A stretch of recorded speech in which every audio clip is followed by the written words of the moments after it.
তো খারাপ একটা ছেলে হবে। আমাকে মাফ করে দাও প্লিজ। আমাকে শেষ একটা সুযোগ দাও প্লিজ।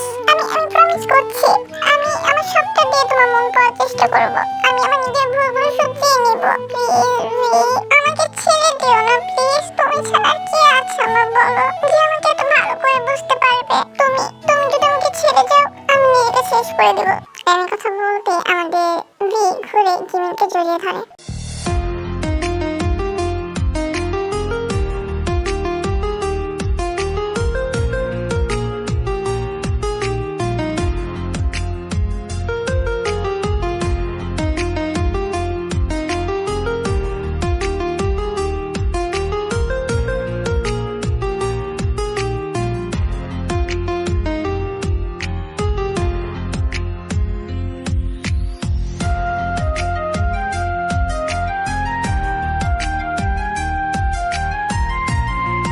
চুপ, এইসব কথা কখনো বলবে না। আমি তোমাকে ছেড়ে যাবো কে বলেছে? আমি জাস্ট চলে গেছিলাম, কিন্তু তোমার জন্য তুমি রাগ করতেও পারছি না। আমি তোমার কাছে সারা জীবন থাকবো, সব সময় থাকবো, আর তোমাকে সবসময় জ্বালাতন করবো। আমাদের জাঙ্কুক সকালবেলা উঠে আমাদের জিনের গায়ে পানি ঢেলে দেয়। আল্লাহ, এই শয়তান বেটা, তোর কি হয়েছে? হ্যাঁ, তুই আমার শরীরে এইভাবে পানি ঢেলে দিছিস কেন? এই মুখ সামলেই কথা বলবি, এটা তোর পারি না বুঝলি? আর ভোর হয়ে গেছে, নামাজ পড়তে ওঠ। আমাদের জিন ঘড়ির দিকে তাকিয়ে দেখে মাত্র 4:30 বাজে। ও আল্লাহ, আমি কুত্তা, এখন মাত্র 4:30 বাজে, তুই এক মিনিট কাঁচা ঘুমাও ভাঙনি কেন? আমাদের জিন উঠে জেকে হাত ধরে ওয়াশরুমের ভিতরে নিয়ে চুবাতে থাকে পানির ভিতরে। কি ভাবছিস আমি তোকে ছেড়ে দেবো? হ্যাঁ, তুই আমাকে পানি দিয়ে গোসল করে দিলে আমি তোকে এইভাবে ছেড়ে দেবো না? তোর একদিন চামাই দিন, আমার বুঝ পানি দিয়ে সকালে গোসল করলে কেমন লাগে? জিন ছাড় আমাকে। দেন তখনই আমাদের জিনের মনে পড়ে যে জাঙ্কুক ওর জামাই হয়, ওইটা জাঙ্কুকের সাথে কি করছে।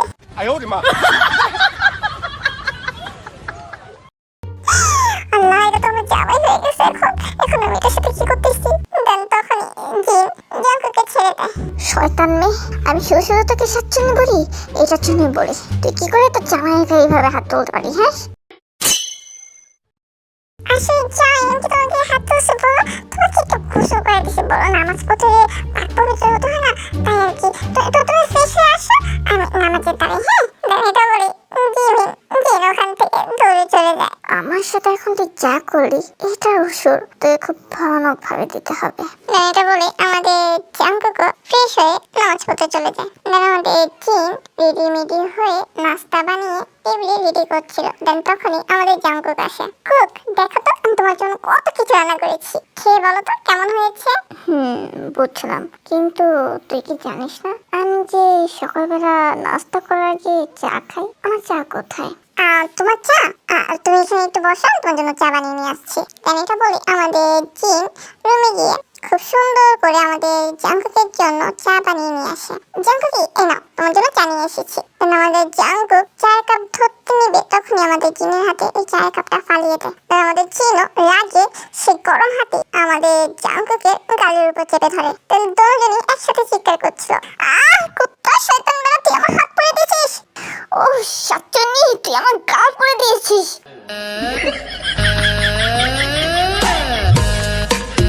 কিছুক্ষণ পর দুজনই নিজেদের হাত এবং গাল নিয়ে পানিতে ধুতে যায়। দেন তখনই আমাদের জিন বলে, ও আল্লাহ, আমি কেন নিজের রাগ সামলাতে পারি না?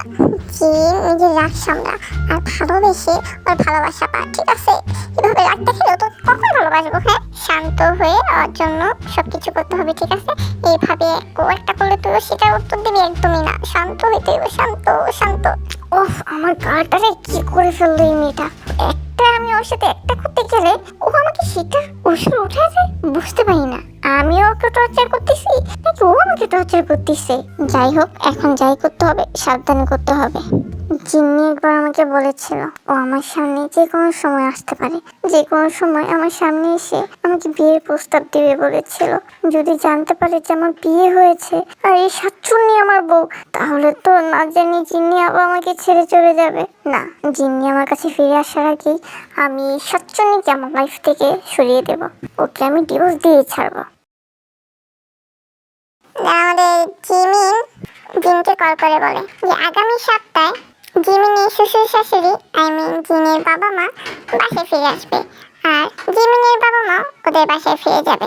আর জিমিন ভিয়া জিমিনের কথাও বলে দেয় যে ওদের মাঝে সবকিছু এখন ঠিক হয়ে গিয়েছে। জিনের কাছে ওদের সম্পর্কের কথা জিজ্ঞাসা করলে জিন কিছুই বলে না, দেন ও তাড়াতাড়ি করে ফোন কেটে দেয়। দেন এভাবে জিন এবং জাংকুকের একটা সপ্তাহ কেটে যায়। জাংকুক জিনকে অনেক বিরক্ত করে, ওকে ঠিক মতন ঘুমাতে দেয় না, ঠিক মতন খেতে দেয় না।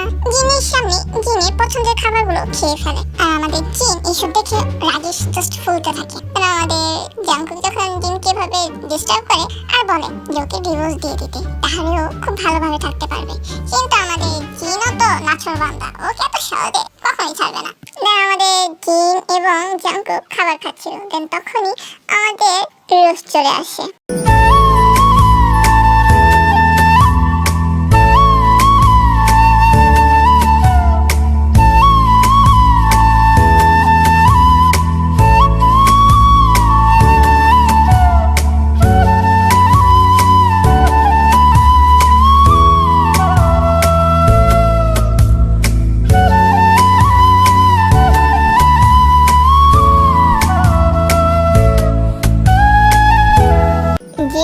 জাংকুক, কেমন আছো তোমরা? ও বাবা, আপনি এসে পড়েছেন। কেমন আছেন? আমরা অনেক ভালো আছি, আপনারা কেমন আছেন? সাবধানে এসেছেন তো? আসতে কোনো সমস্যা হয়নি তো? না মা, আমাদের আসতে একদমই সমস্যা হয়নি, আর তোমাকে দেখে অনেক ভালো লাগছে। তুমি কেমন আছো?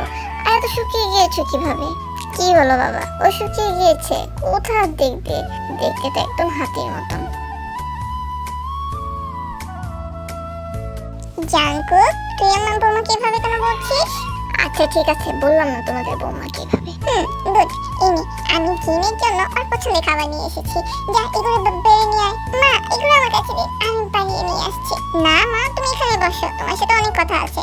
জাংকুক, তুই যে সবার জন্য এগুলো নিয়ে আয় বেড়ে যা। দেন আমাদের জাংকুক খুব সুন্দর করে সেগুলো নিয়ে বেড়ে টেবিলে নিয়ে আসে। দেন আমরা সবাই একসাথে খেতে বসে। দেন আমাদের জিন খাবার খাচ্ছিল, হঠাৎ ওর মুখের ভিতর কি যেন কাটা কাটা লাগছিল। দেন মুখ থেকে বের করে দেখে কিছু একটা পা কাটা কাটা। দেন আমাদের জাংকুক জিনের কানে কানে বলছিল, তো কেমন লাগছে নিজের পছন্দের খাবারের ভিতরে পছন্দের তেলাপোকা খেয়ে?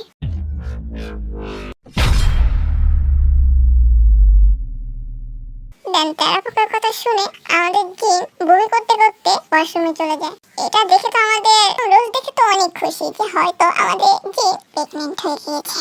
জাংকুক, তুই প্রেবার সেটা তো জানতাম, বাট তুই যে তো ফার্স্ট সেটা তো কখনোই ভাবিনি। তুই আমাদেরকে তো তাড়াতাড়ি দাদা দাদি বানিয়ে দিলি। হাই, আমি তো অনেক খুশি। জাংকুকের আম্মু, এত কথা বলো না, তুমি যাও জিনকে যা ধরো। জাংকুক, আমি অনেক প্রাউড ফিল করছি তোকে দিয়ে। এই এক সপ্তাহে তুই আমাদেরকে এত ভালো একটা খবর দিবি, হায় আমি এটাই আশা করছিলাম তোর কাছ থেকে। আমাদের জাংকুক তো রোজ এবং কথা কিছুই বুঝতে পারছিল না। বাবা, তুমি কি বলতে চাইছো? না বোঝা ভান করিস না, জিন প্রেগনেন্ট তাই না, তার জন্য এরকম বমি করছে। সাবাস বাবা, আমি তোর উপর গর্ব করি যে আমাদেরকে এত তাড়াতাড়ি দাদা দাদি বানিয়ে দিয়েছিস। সাবাস, এখন জাস্ট ফুটফুটে একটা বাচ্চা আসলেই হয়েছে আমাদের কোলে, আমরা আমাদের নাতির সাথে নাতি নাতনির সাথে খেলা করব। জাস্ট ভাবতে অবাক লাগছে আমার। কথা বলতে বলতে বাহিরে চলে যায় মিষ্টি আনার জন্য, আর এসব কথা শুনে তো আমাদের জাংকুকের মাথায় আকাশ ভেঙে পড়লো। হায় আল্লাহ, আমি তো জিনকে একটু পরেশানি করতে চেয়েছিলাম, এখন দেখি উল্টা বাসা আমার মাথাতেই পড়লো।